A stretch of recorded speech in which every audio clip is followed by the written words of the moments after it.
Students of class second, बच्चों कल हमने पार्ट 4 हठी कछुआ के शब्दार्थ और कठिन शब्द किए थे। आज हम करेंगे पार्ट 4 मौखिक प्रश्न। ये आपकी बुक में दिए हुए हैं। पार्ट 4 मौखिक प्रश्न और लिखित प्रश्न।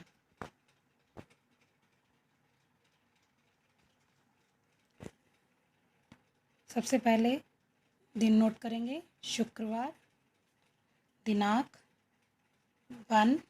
1 मई 2020। पार्ट 4 मौखिक प्रश्न। मौखिक प्रश्न मैंने आपको बताया बच्चों, जिनका उत्तर एक या दो शब्दों में या एक वाक्य में दिया जाता है। प्रश्न 1, आकाश में उड़ते पक्षियों को देखकर कछुआ क्या सोचता था?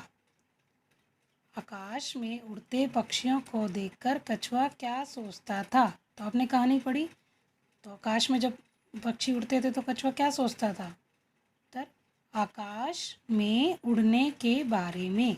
आकाश में उड़ने के बारे में।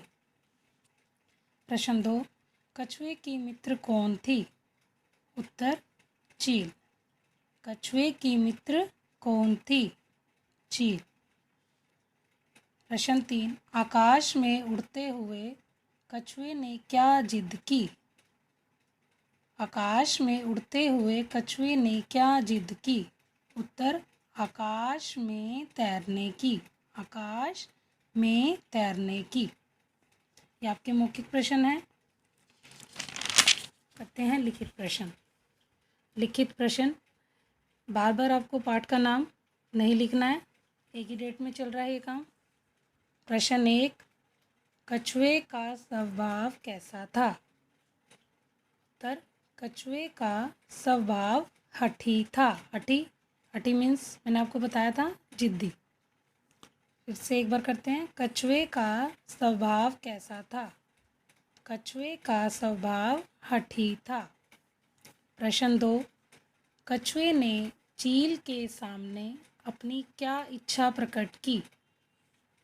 उत्तर कछुए ने चील के सामने आकाश में उड़ने की इच्छा प्रकट की।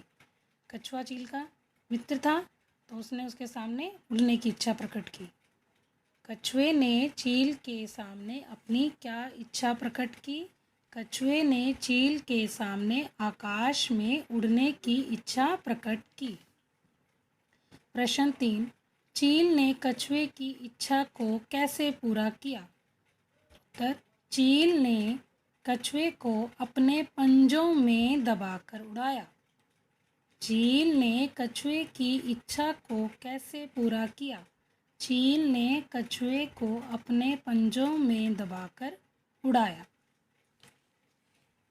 प्रश्न 4, अपनी हठ क्या होती है? जिद का कछुए को क्या फल मिला? उत्तर वह आकाश से धरती पर गिर पड़ा और घायल हो गया। अपनी हठ का कछुए को क्या फल मिला? अपनी जिद के कारण कछुए को क्या फल भुगतना पड़ा था? वह आकाश से धरती पर गिर पड़ा और घायल हो गया। तो ये आपके लिखित प्रश्न है। ये आपके मौखिक, ये आपका आज का होमवर्क है।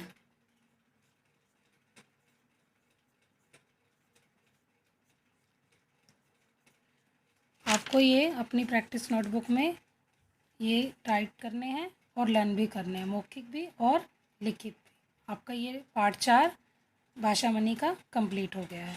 Thank you. Have a nice day.